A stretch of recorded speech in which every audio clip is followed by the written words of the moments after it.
So, with the second season of the Battle Pass approaching its midway mark, I figured I'd go ahead and drop my own personal opinion as well as views on what I think about not only this current Battle Pass, but also compare it to the previous one, as there were many changes that really made much of this current season a little bit tedious, but at the same time, introduces or had introduced some welcome features, and that's what we're going to go ahead and take a look in today's video. So, with that being said, welcome to another Talking Head video. In truth, I have no idea why I call it the Talking Head series. Maybe it's because I may be launching a podcast in the very near future. Yeah, it's kind of one of the smaller projects I've been working on as of late, especially since I've been having plenty of downtime, seeing that the live streams are unable to be completed, seeing that, well, I'm having network issues at home.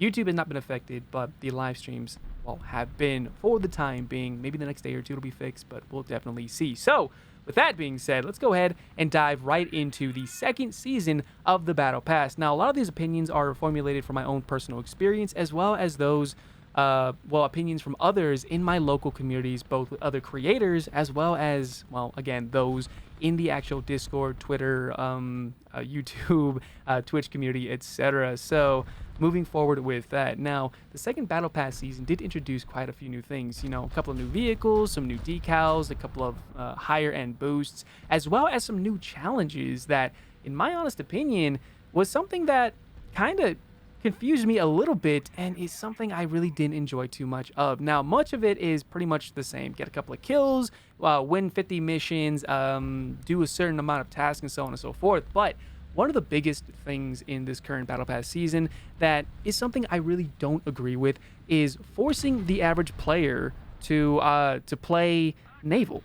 Now, I'm not bashing Naval. I'm not saying it's a terrible game mode. I'm not saying it's even bad for that part. I deeply enjoy it myself during the actual downtime, which I don't get too much of nowadays anyways, so it doesn't really see too much time. However, Naval is a game mode in War Thunder that, at least from my viewpoint, or point of view, excuse me, is not really a popular game mode. So much so that Gaijin has been forced to introduce bots at a much lower, point rate or SP rate, I guess, or SLRP rate, compared to actually destroying actual players, which from time to time you would run into maybe a 3v3 with the rest of the teams being filled with the entirety of bots. Now, normally that would not really pose a challenge. However, that really goes to say that much of the Naval community just doesn't really exist compared to ARB, Air Arcade, Ground RB, Ground Arcade, as well as even the Sim community, which kind of says a lot, to be honest.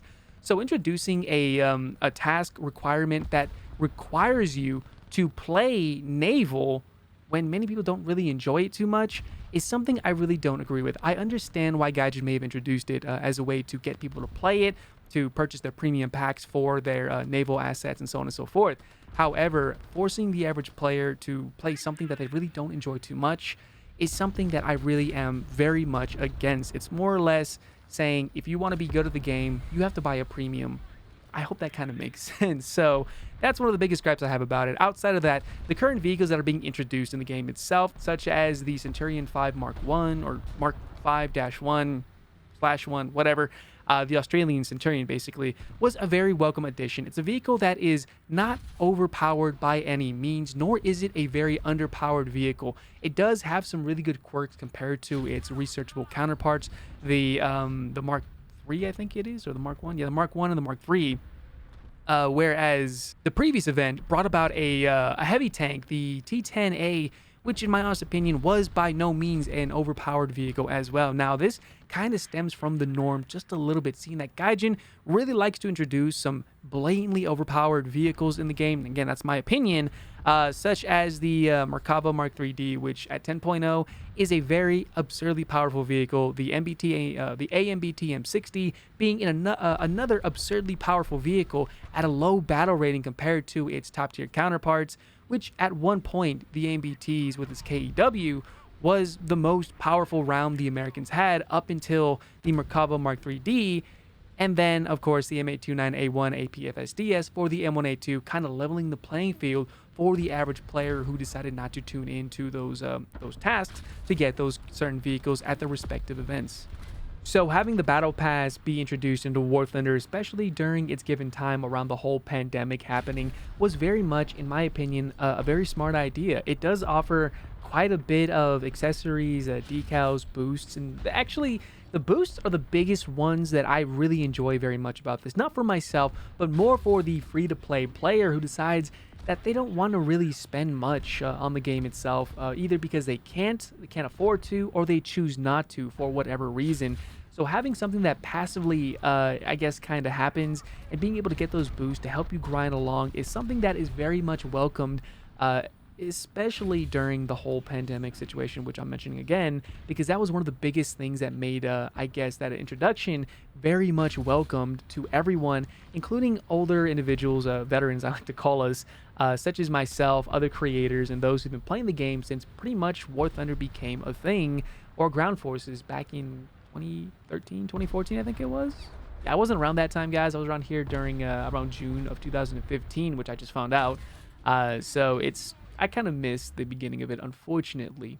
Now, talking about the actual challenges in this current season of the Battle Pass, thankfully, they barely differ from the original season that was Season 1. Just get a couple of kills, capture some points, get a couple of medals and streaks, win games so many times in this position. However, as you progress further and further into the challenges as the days go on, one of them kind of strikes me as very unusual. It's called Domspiro Sparrow. Now, I can't really say that. I'm sorry if I said it incredibly wrong, guys, and I butchered your ears, but basically it reads, destroy a specified number of enemy vehicles while your vehicle is critically damaged or on fire. Now, that really reminds me of a game called Escape from Tarkov. Now, in there is a traitor by the name of Jaeger, and I'm going to tell you right now, those tasks are insanely nuts. Get a couple of kills while you're dehydrated. Get a bunch of kills killing players while wearing no body armor, which is suicide, and so on and so forth. So having something like this kind of reminds me of, well, that game, and it makes me think that Gaijin kind of took a note from Battlestate and introduced something that is, at least in my opinion, very ridiculous and can be a bit overcomplicated, because let's be honest here. The first thing that'll happen to you when you're on fire is you'll probably instinctively move away from where that shot was coming from, put up the fire, and then try to locate the target and re-engage. For myself, it usually comes down to assuming my vehicle is on fire and they didn't hit anything very critical, such as my gunner, loader, or turret ring, or breach or barrel. I will immediately try to attempt to locate that target, disable them or destroy them, and then put out the fires. So this task is really going to come in handy with me. However, to the average individual, maybe not as much. And to top it off, you have to do this 30 times. Yeah, 30 times. That's a little bit rough, especially in the time frame required before the actual Battle Pass season actually ends. Now, I say it like that because it's something that doesn't really happen too often, at least in my experience. So, in conclusion, the second season of the Battle Pass was very much welcome, especially when you compare it against the first one. It does introduce a couple more difficult features in it that make it a little bit more challenging to progress through it. However, it is not blatantly difficult, at least to my expectation. I mean, I had this idea that Gaijin was going to introduce a very difficult setting in the second season. However, that is just not the case, which I very much appreciate from Gaijin, especially when you compare this to other games much like World of Tanks, Fortnite, Armored Warfare, which are very difficult to do. Here, that's just not the case, and it's something that you don't even have to pay much attention to achieve. Just buy it or do it for free, and you're pretty much set. You're pretty much almost guaranteed to either get those items, and if you paid for it, to get this vehicle in its entirety, because I've been seeing a lot of these coming out right now. So with that, again, being said, I want to know what you guys think. Is this something you've been doing? Is this something you want to continue doing and is looking forward to the next seasons with the next season's rewards? Or is it something you really don't care about? Maybe you passively do it, or maybe you don't even focus on it at all and just kind of let it go out without claiming anything, which, in my honest opinion, you should definitely claim those bonuses because they're free. Come on, it's worth it, okay? Unless you bought the premium part of it, which, again, is also worth it too, at least in my opinion. So feel free to let me know down either in the comment section below, my Discord, maybe over my live streams when they do come back up. Still waiting for that. Man, I'm really tired of my local network being a pain in the butt about it.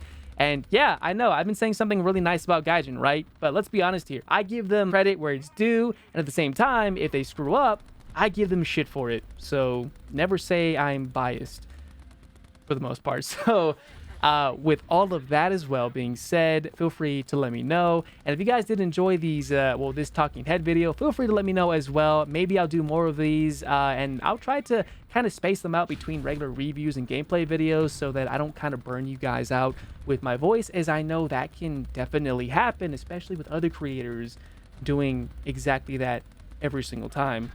And no, I'm not taking a shot at anybody, guys, I promise. So feel free to let me know what you guys think. And if you guys want to see the normal gameplay live, you know where to find me over on my Twitch page. Link is down in the description below, as always. And I hope to see you guys not only in the next video or even the streams, but in War Thunder itself. Until next time, ladies and gents, good luck with the Battle Pass, and I'll see you then.